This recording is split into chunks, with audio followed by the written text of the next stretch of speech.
Our sports lead now. House Republicans are looking to place transgender girls and transgender women athletes on the sidelines. A new bill would make it a violation of Title IX to allow transgender females to participate in girls' and women's athletic programs. Title IX is a 1972 law that protects people from discrimination based on gender in education programs or activities that get federal funding. With me now to discuss, Democratic Congressman Mark Pocan of Wisconsin. He's the chair of the Equality Caucus, which is made up entirely of Democrats.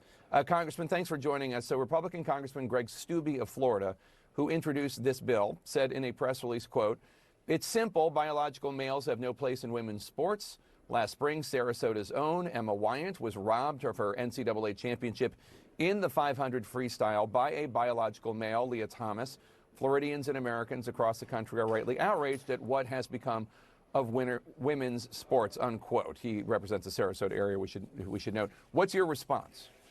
Well, my response is Republicans said that they were going to come to Washington and take the majority to lower costs for American people, to have a smaller, less intrusive government, and instead this is the biggest Big Brother grab I've ever seen, trying to stop literally handfuls of trans kids, specifically trans girls, to participate in sports.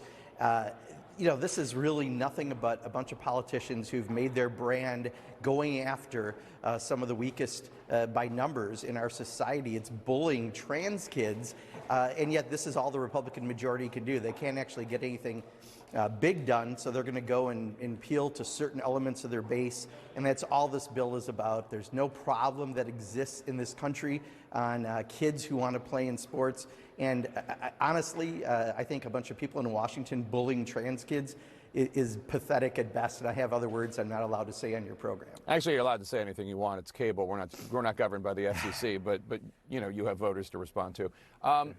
What do you say to Americans who consider themselves progressive, who think that transgender individuals deserve equal rights, deserve protections in law, but do worry that trans girls and women could have an unfair competitive advantage in women's sports? And I've seen women athletes, I believe, like Martina Navratilova and others, voicing concerns about these issues. These are not bigots. What do you say to them?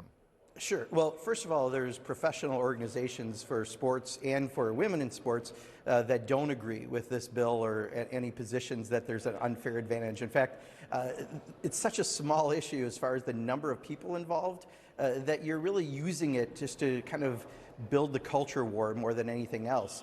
So the professional organizations that work with women in sports have said, whether it's the NCAA or the Olympic Committee, they have rules already that govern in this area. We don't need government to come in and be the ultimate big brother to make these decisions when we have groups that, quite honestly, are doing this quite well on their own. So there's not a problem out there that exists. It really is a problem that we're creating, and really you're putting kids at risk, kids who already have higher numbers of suicide attempts and mental health issues because of the bullying they get in schools. And now you've got a bunch of people in Washington doing it as well. That's the real problem. There's not a problem about kids participating in sports, but there's a problem with people in Washington deciding that they're going to dictate what the rules are.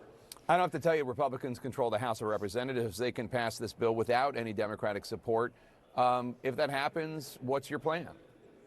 Well, we still have the Senate, the White House, so I think we've got a couple things to do. What I'm more worried about is just by raising an issue that's really nothing more about cultural wars. Again, certain people have built a brand on issues like this, and they fundraise off of it, and they build support off of it. That's what this is really about. But they're bullying kids who just want to be with their friends and participate in sports. We had someone this morning, Rebecca, a 16-year-old who plays field hockey from New Jersey, to give a really very strong argument about why this makes no sense. And her mother as well came up and talked about it.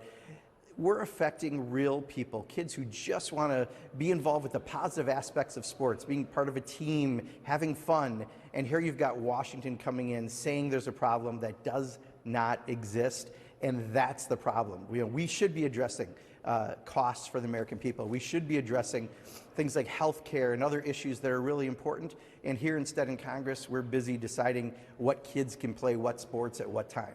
We should note that according to the ACLU, there are more than 80 bills seeking to restrict not just access of transgender girls and women to athletic competitions for women and girls, but restrict access to transgender health care. Congressman Mark Pocan, thank you so much. Really appreciate it.